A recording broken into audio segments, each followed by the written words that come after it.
هلا حبايبي، شلونكم؟ شخباركم؟ ان شاء الله تمام. اليوم موضوعنا عن يوم النتائج، وان شاء الله تحققون احلامكم وتوصلون لاهدافكم وطموحاتكم وتفرحون اهلكم بمعدل عالي، وتجون تفرحونا بنهاية هاي السنة معدلاتكم ان شاء الله. وهاي السنة ان شاء الله تكون سنة طموحات وسنة انجازات ان شاء الله تحققوها يا رب، بما انه نحن مقبلين على سنة جديدة وعلى اشهر جديدة وعلى ايام جديدة. حبيت أقللكم اتعبوا وادرسوا واجتهدوا من أجل أحلامكم تستحق أنتم قدها إن شاء الله. أنتم إن شاء الله المعدلات اللي أنتم تريدوها، ولكن اجتهدوا وادرسوا ومعدلاتكم تريدكم، أحلامكم تحب أنه تحققوها. ابذلوا كل ما عندكم في سبيل أحلامكم، اتعبوا واسهروا، وأي شيء اعملوه في سبيل حلمكم يستحق التعب. سنة جديدة وإن شاء الله تتحقق فيها الأحلام بجهودكم وبتعبكم. أهم شيء لا تسمعوا للناس اللي حاطموكم، للناس اللي ما يريدولكم الخير، الناس السلبيين لا تسمعوا لهم، ديروا بالكم. هذولي أصحاب طاقة سلبية، ابتعدوا عنهم قدر الإمكان، وإن شاء الله تطيقون وقدها. راح أسولف لكم على أجمل لحظة راح تعيشوها طول حياتكم، طول عمركم راح تفتخرون بيها. اللحظة هاي لحظة ما تتصور، وفقط الشخص اللي يجربها يعني شلون أقللكم يصورها لكم.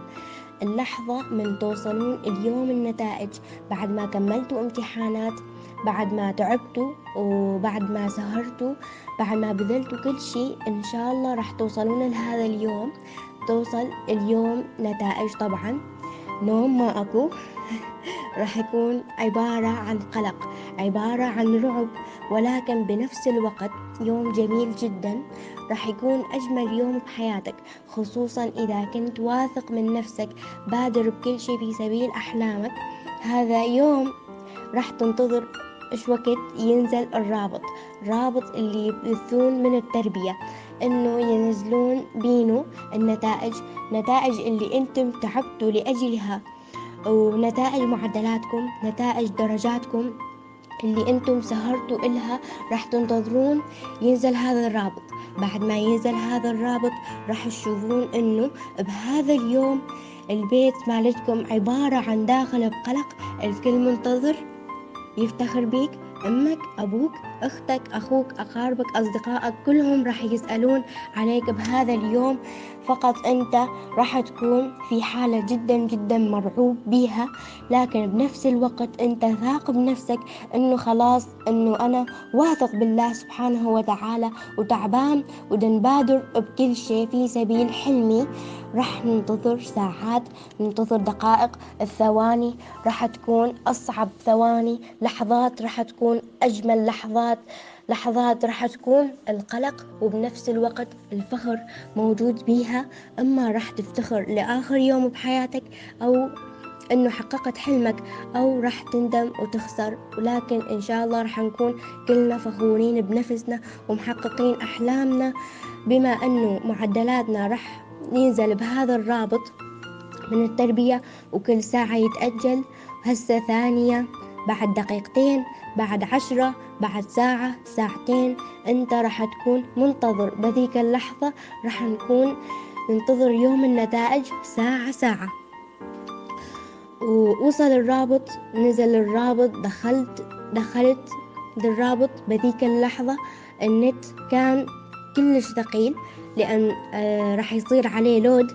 بس أريد شخص يجي يبشر بالمعدل. طبعا الأهل ما أوصف لكم الحالة اللي كانوا بيها، الكل داخل قلق، منتظرين أحقق أحلامي، أصدقائي صديقاتي مرعوبين، الكل مرعوب، لكن الثقة كانت موجودة.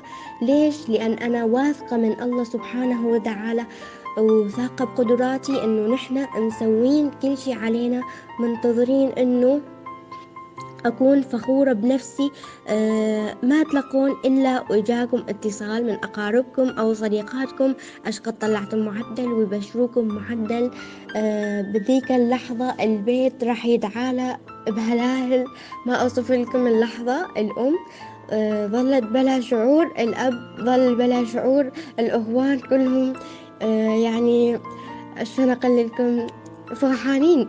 الأصدقاء التليفون، خاصة التليفون ما راح يهدى بصورة عامة. مدرسين، أصدقاء يخابرونك بتليفونك ما راح يهدأ، الكل راح يفتخرون بيك. وبنفس الوقت بهاي اللحظة أشكو شامت، أشكو شخص حاقد عليك راح ينزل راسه، راح تكون أنت منتصر. عيشوا هاي اللحظة أجمل لحظات إن شاء الله، أنتم راح تحققوها. هاي اللحظة ما راح تتكرر بأي سنة من السنين، فقط السنة اللي أنت موجود بيها بهاي المرحلة، مرحلة السادس أجمل مرحلة راح تعيشون بيها إن شاء الله توصلوا لها. ادرسوا وتعبوا ولا تخلون تعبكم يروح بلاش، وإن شاء الله تتوفقون. مع السلامة. يا هلا والله طلاب، شلونكم؟ شخباركم؟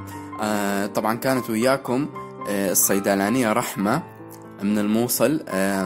هي مو صيدلانية طبعا، هي طالبة السادس، حالة من حالي من حالكم، ومعيدة بالسادس، بس حلمها الصيدلة إن شاء الله تناله.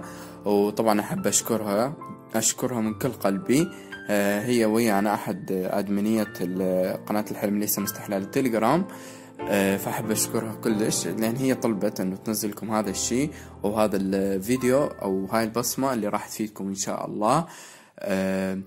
اسعوا إذا النجاح ولا تستسلمون، والحلم ليس مستحيل إن شاء الله. أخوكم حسين العلم.